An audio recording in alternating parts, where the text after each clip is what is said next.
5 birthdays in a row, I didn't get a single call, text, or card.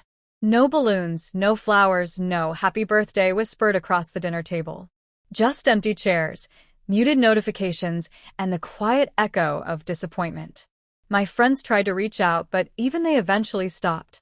I started wondering if the world had forgotten me. Maybe it had. It wasn't that I expected extravagance. I didn't need a parade or a cake with 1,000 candles. I just wanted acknowledgement. One simple, "I remembered," would have been enough. But each year, my parents, mom and dad, pretended my birthday didn't exist, scrolling past me like I was a minor inconvenience. And my sister, well, she never seemed to notice either, at least not for me.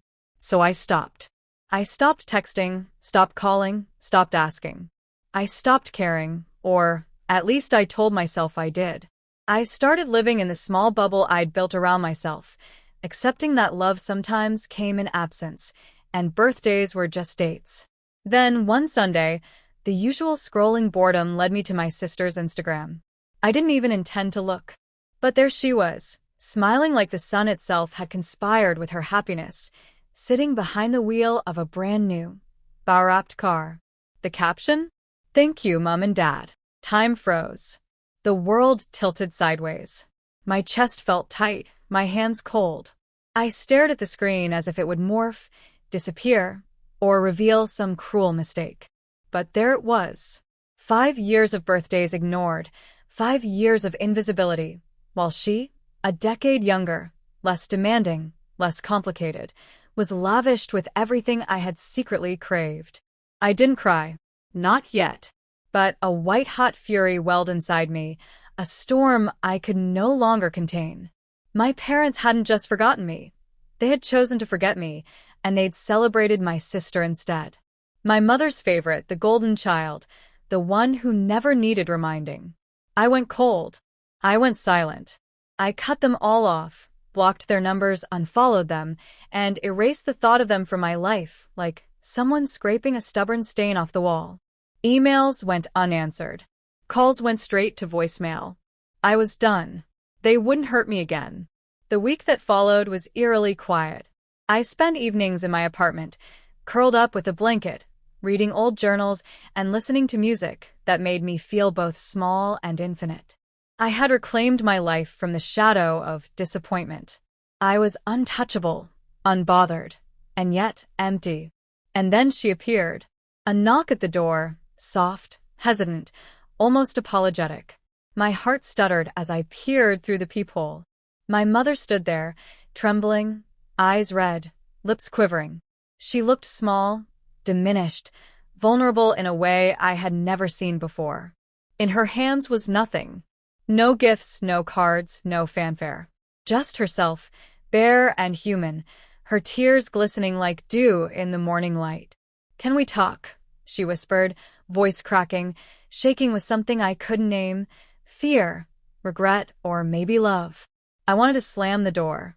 I wanted to let her cry on the porch and pretend I didn't hear her.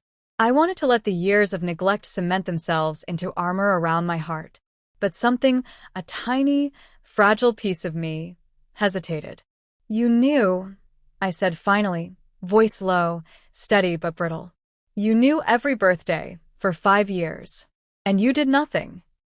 She flinched as if struck. Her tears spilled faster. I was so ashamed. I thought if I treated her special, it would ruin everything. I didn't know how to make it right with you. I made a mistake. The words sounded hollow and heavy. I didn't know if I could forgive them, or if I even wanted to. My throat ached with the weight of pent-up anger, my fingers curled tight against the doorframe. "And the car?" I asked, swallowing hard. "The gifts for her?" She flinched again, looking down at her shoes. We didn't know it would hurt you this much. We thought she needed it. And by the time we realized, we didn't know how to fix it." I stared at her, the raw vulnerability in her posture cutting through some of my anger, but not all. 5 years of birthdays, 5 years of silence, 5 years of feeling invisible. It wasn't something a single apology could erase. But the cracks in her voice, maybe they were the first honest thing I'd heard in a long time. Do you love her more than me? My voice barely carried above the wind. Her hands clutched at her chest. No. Never. You are my daughter. I I failed. And then, somehow, that was enough. Not to forget, not to heal instantly, but to acknowledge. To see her human, flawed, and trembling, rather than omnipotent and dismissive like I had imagined. I stepped back from the door, letting it remain open just a sliver. I don't know if I can forgive this yet, I said. But I needed to hear you say it. She nodded, tears still falling. I understand. And I will do everything I can to make it right. I'm so sorry.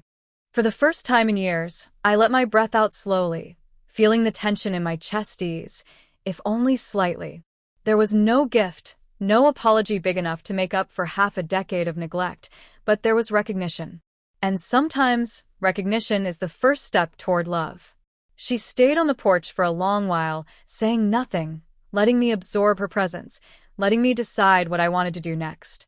I didn't smile, not yet. But I didn't slam the door either. For the first time in years, I didn't have to hide from them. For the first time, I felt like I could exist in the same world as my family without crumbling. Some gifts can be bought. Some cannot. Some birthdays are remembered. Some are forgotten. And sometimes the courage to finally cut them off, and the courage to let them back in even a little, is the only gift that matters. I didn't know if the future would be perfect. I didn't know if they could ever make it up to me. But standing there, feeling the sunlight on the porch, I realized I had reclaimed myself. And maybe, just maybe, that was enough for now.